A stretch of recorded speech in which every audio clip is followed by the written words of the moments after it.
আমাদের গ্রামের বাড়িতে আমরা কিন্তু মাটির বাটনাতেই আলু ভর্তা করে খাই। আর আলু ভর্তা কিন্তু আমরা খুবই পছন্দ করি। লাল মরিচ দিয়ে এভাবে বাটনাতে ভালো করে আলুগুলো ভর্তা করলে কিন্তু খেতে কিন্তু গরম ভাতের সঙ্গে দারুণ লাগে। যেহেতু আমি ঢাকায় থাকি, ঢাকাতে কিন্তু সচরাচর হাতে বানিয়ে আলু ভর্তা আরকি বেশি বানানো হয়। তো আমার কাছে কিন্তু খুবই ভালো লাগে এই মাটির বাটনার ভর্তাটাই। মাটির বাটনাতে ভর্তা বানালে হয় কি ভর্তাটা অনেক চ্যাংটা, চ্যাংটা হয়। আর খেতেও কিন্তু খুবই সুস্বাদু হয়। আর এই আলু ভর্তাটা কিন্তু দেখেন দেখতে কেমন লোভনীয় লাগছে। আমাদের রংপুরে কিন্তু ভর্তা-ভাতি সুস্বাদু হয়।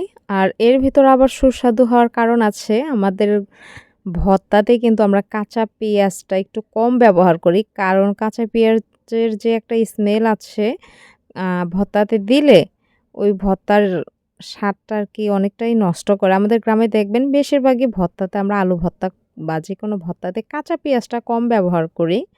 আর ঢাকাতে দেখা যায় যে কাঁচা পেঁয়াজটাই বেশি ব্যবহার করা হয়। তারপর আমাদের গ্রামে কিন্তু এই যে আমরা ব্রয়লার মাংস এইভাবে শুকনা, শুকনা করে একদম আ কষানো আরকি খাই। ঢাকাতে যেমন একটু হালকা মাখা, মাখা ঝোল রাখে, তো আমাদের গ্রামের বাড়িতে কিন্তু তা না।